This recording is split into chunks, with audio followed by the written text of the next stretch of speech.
Hello everyone, I am the Enforcer, and welcome to the breaking news. Please make sure to like, comment, and subscribe, and support us on Patreon, link in the description below. Today we've gotten breaking news from multiple areas around the world, as we've been able to hear that the Ukrainian armed forces have conducted a significant drone attack against the Russian Federation's drone launching abilities within the area of Krasnodar and the Rostov-on-Don Oblast. We have also been able to get significant news that it appears that the Russian Federation has attempted to conduct military escalations against the entirety of NATO, as a signing treaty has been arranged today in between the Republic of Belarus and the Russian Federation, stating that the Belarusians are largely getting the protections of a union member, much like the Soviet Union, and that if Belarus is to be attacked conventionally by any means that threatens the integrity or sovereignty of the Belarusian state, the Russian Federation will use nuclear weapons to deter such actions. We've also been able to hear that President Vladimir Zelensky, at the exact same time, has stated that Belarus is planning to get militarily involved inside of the Ukraine war sometime during this year, and Ukrainian intelligence has been able to iron out that most likely is a definitive certainty.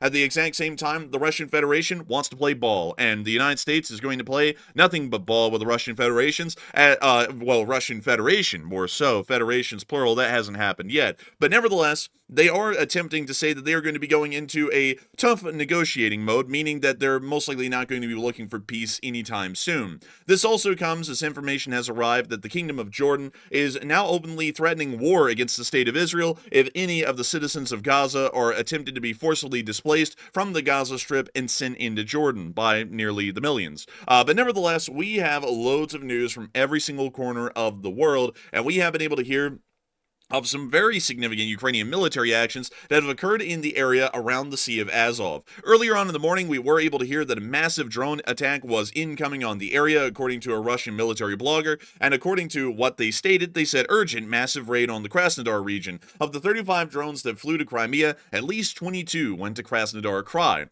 This means that they were most likely flying directly along the land corridor area, and somewhere past the area of Mykolaiv, interestingly enough, flew near to Crimea, over Crimea, and then into the Sea of Azov, most likely to avoid air defense for the large part, because there isn't really a lot in the Sea of Azov, to be entirely honest. And that would make it a lot more difficult for the Russians to be able to try and intercept, for that matter, any of these drones that were flying to Krasnodar Krai, and especially considering their targets. It appears that this was a very wise move. One of the main targets for the Ukrainian attack was the town of Primorsko-Atarsk. This is a town that really has not been talked about a lot in Ukraine war news, and that's because it largely is an insignificant town. It has no major moorings, it doesn't have major military infrastructure, but one thing it does have is an airfield that is outside of it, and this airfield is largely not used that much. We can see a small Su-25 squadron or a wing here at this airfield at the time that the satellite picture was made, but we also found out that this facility serves a much more important purpose. This is one of the airfields that most Russian drones are launched from in the advent of the Ukrainian missile and drone attacks that the Russian Federation leverages against Ukraine practically every few days at this point. This airfield is actually one of the primary ones that launches off a large amount of those Shahed 136 drones as they're making their way into Ukraine. So this makes it a key priority target for the Ukrainians to be able to strike and hit. And not only that, there's another airfield near to Yesk, you can see right up here, that also is used for practically the exact same purposes from what we understand. These airfields have giant targets painted on them for this reason, and if the Ukrainians are ever able to cause a large amount of damage to the drones waiting on the ground at these airfields, it's able to heavily reduce the amount of drones that Ukraine will have to shoot down later over their very skies in one of the upcoming attacks in the future. And we have been able to see confirmed proof that the airfield at Primorsk-Akhtarsk has been hit and is on fire. We were able to see a small clip right there. Once again, very good to see that they were able to hit that airport and hopefully cause some significant damage to the drones that are there. Not only that, but we also were able to hear that apparently there were Ukrainian drone attacks occurring in Rostov-on-Don, and we were able to get some videos of it. So here's one of the clips of the sounds of one of the drones flying over the Rostov region.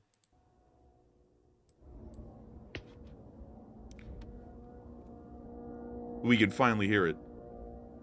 It is the Cub Cadet of Death.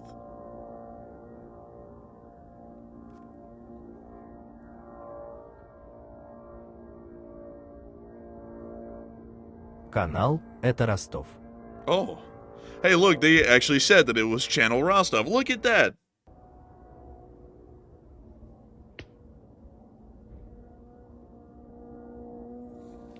But nevertheless, that's the end of the clip, and it's now looping, and we'll get to the next one here, where you can see them looking off into the distance. I'm not sure if y'all can hear it, but very, very lightly, you can actually hear the sound of a drone in the background. We didn't see either of them explode, but it does clearly confirm that there are drones in the area around Rostov-on-Don and Krasnodar hitting targets, although we have not been able to get any confirmations yet of the targets that have been hit inside the Rostov Oblast. However, one thing we have been able to confirm was a Russian Su-25, and it was not involved in this drone attack at all. It actually was in Simferopol in Crimea. This is a story for the books. Simferopol has been an airfield used by the Russian Federation for a good bit of the war. You can actually see it up here. And from what we understand, this is the exact airfield that's being used by the Russian Federation. And also this one just up here as well. And we're going to be talking about this one, because this is the one that houses the Su-25 Tactical Aviation Wing. And you can actually see some of those Su-25s right there. Now, one thing that's always important to remember is that the Russian Air Forces don't really have a lot of competency behind them. The pilots don't really get a lot of flight hours. The ground crews don't really get a lot of training, really because of the lack of the pilots' flight hours and therefore the lack of maintenance that generally has to be conducted on aircraft because of normal wear and tear. But most importantly, one thing that apparently was completely avoided in military training for anyone at the Simferopol airfield was how to drive a truck. That seems to be the one that they missed the most, because we were able to hear that today there's been a ground collision at the Simferopol airfield in between a KAMAZ truck and an Su-25, completely destroying the jet engine on one side of the aircraft, and the damage is approximated at around $4.5 million. The unit lost combat capability, and the soldier got a 1-year suspended sentence and must pay $111,000 to the Russian government as a fine. Now, how much is is 111,000 US dollars in rubles? Let us find out. Let us find out. So 111,000. My goodness, that is 10.9 million rubles that he has to pay back to the Russian Federation's government. Well, I guess it could be worse. He could be in the war, and, well, I guess he's in the war, so it couldn't get worse than this. He's in the war, and now he's having to pay the Russian government 10 million rubles. It just couldn't get worse than this, and once again, the Russians, they weep, for nothing gets better, ever, and things only continue to get worse. But nevertheless, moving on from all of the news of the massive attacks that have occurred down in Rostov-on-Don and Krasnodar, and the act of Russian stupidity that's fairly normally seen these days, we were also able to see that there has been some very interesting actions taken by the Kingdom of Jordan down in the Middle East before we get to the Belarusian news here in a second. We were able to hear that the Kingdom of Jordan is now openly threatening war against the state of Israel if they attempt to deport any Palestinians from the Gaza Strip and forcefully expel them into Jordan. According to the news statement we got today, Jordan is ready to declare war on Israel in the event that Netanyahu attempts to forcibly expel Palestinians into its territory. This is something that was brought up yesterday by the Prime Minister, or the President more so, of Israel, along with the President of the United States, that the Gaza Strip would be militarily occupied, and every single one of the about 2.5 to 3 million people inside the Gaza Strip would be forcefully deported into the Kingdom of Jordan and the Kingdom of Syria without their approval.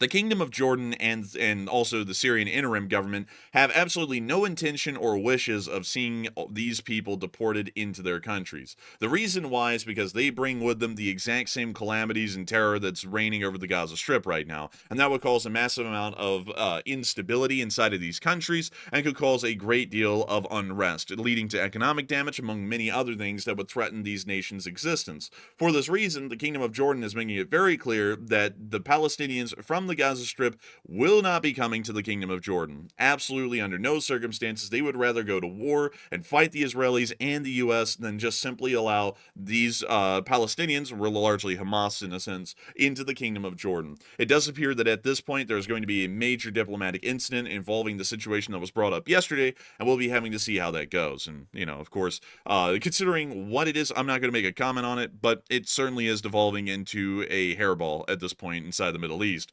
Moving on from that, though, and up into northern Ukraine, we were able to hear a statement from President Vladimir Zelensky today saying that Putin is going to be dragging Belarus into the war. In the spring, summer, or autumn, he will start deploying troops there, according to Zelensky. The president added that from the territory of Belarus, Putin may also try to provoke Poland and the Baltic countries as well, meaning that practically he's wanting to threaten everyone at this point, according to Zelensky, and it looks as though the Russian Federation is going to not be trying to slow the war down or bring it to an end. He's actually going to be escalating the war even farther. There's really no reason to doubt that at this point, as we were able to hear that Belarus and Russia have signed a security agreement. We can actually see the official security agreement right here, and we can also see the barcode at the bottom. I scanned that, and it turned up a strawberry at around 50 cents a pound. Guess the Russians have different motives, but nevertheless, Putin intends to sign an agreement between Russia and Belarus on security guarantees. The agreement will be signed by the president of the two countries. According to what we largely understand, this agreement is one that is incredibly interesting because it appears that this is going to be giving Belarus protections much like it was a member of the Soviet Union. Putin has submitted for ratification to the State Duma a treaty with Belarus on security guarantees within the framework of the Union state. Russian nuclear weapons may be used in response to the use of conventional weapons, conventional that is, against Russia or Belarus that threaten sovereignty, according to Russian state media. Such a provision is enshrined in the treaty on security guarantees within the framework of the Union state, submitted for ratification to the State Duma. The treaty also states that in order to prevent acts of aggression on the territory of Belarus, military facilities may be established and Russian military formations may be deployed, clearly showing that the Russians have an ambition to permanently station Russian troops and nuclear weapons inside of Belarus into the indefinite future. This once again is going to be causing some major escalations within the region, as NATO is now going to be seeing that the Russian Federation is attempting to move their forces even closer to the Suwalki Gap, and not only that, threaten the Baltic states and Poland directly, giving absolutely no buffer zone whatsoever, and this will be causing some major issues. I will already tell y'all that in advance. This is going to be causing serious issues in between the Russian Federation and NATO, and is only going to greaten the war in the Ukraine, in Ukraine, as the United States will be providing probably even more military support, and we'll also see a militarization of NATO's eastern frontier along the Russian Federation's borders. We've also been able to hear inside of Moscow that now Moscow is open to tough bargaining, and this is according to what we've heard directly today. Moscow is open to dialogue with the U.S. in a tough bargaining mode, taking into account the realities on the ground. Well, if we're taking the realities on the ground into seriousness, that means the Russians ought to be in a soft bargaining mode because it's not going well for them down there. And they're taking exorbitant losses. They're taking massive economic hits. There really is nothing that could be taken that the Russians have a strong point on at this point, rather than getting beaten. I mean, they have a pretty strong point on getting beaten. No one gets beaten better than them than the North Koreans. But beyond that, I don't think that we're going to be seeing any kind of a possible negotiation that is successful here in the earlier part of this year. That is incredibly obvious at this point. We will most likely see that the Russian Federation continues on their war as per usual, and the United States continues to supply Ukraine weapons and arms in an attempt to drive the Russians to their knees and force them to the negotiating table under fair circumstances. But it is very clear at this point that according to Putin, the Russian Federation has not been brought to its knees to be brought to the negotiating table on a humble negotiating stance yet. And so it will be up to the United States and the collective Western world to humble the Russian Federation on this very year, and to ensure that when they make it to the negotiating table, they are reminded that they're not the top dog. It's actually the United States and all of our allies. But nevertheless, I thank you all so much once again for watching so far. I hope that y'all really enjoyed this news summary. I don't really know how long this one was.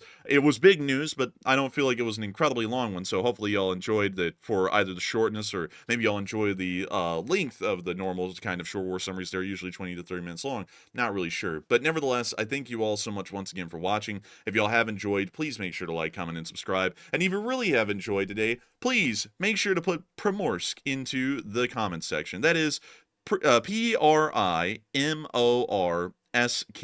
and then also add no. I know I said Primorsk, but add no to it, so that way it's Primorsko. Put Primorsko in the comments section if you've watched the stream all the way to this point, so that way we know that you all made it, and so that way you'll make us happy that folks watched this thing all the way through. But nevertheless, I also have to say, a big shout out to all of our supporters on Patreon who make video projects like this each and every day a reality and make it a possibility. If it wasn't for all of you folks who were supporting the channel over on Patreon, we wouldn't be able to make these kinds of video projects possible. And so I got to give you all a massive thanks and a massive bit of appreciation, and also a massive appreciation to everyone who isn't supporting on the Patreon, because we just thank y'all for watching the news. The folks on Patreon help us to be able to pay our bills and keep the lights on and make this kind of thing possible, but that we're really just making it possible so that way everyone out there, regardless whether they're on Patreon or not, are watching this. So a big thanks to everyone for giving your time to watch this, and also a big thanks to everyone on Patreon who's financially supporting our channel so we can continue to put news out like this. But nevertheless, we will see you all tomorrow. Well, actually this afternoon at 10 p.m. Eastern time for our nightly news stream, but we will see you all tomorrow in the next short war summary, hopefully if there's enough news. But with that, thank you all once again for watching, and we will see you all in the next one.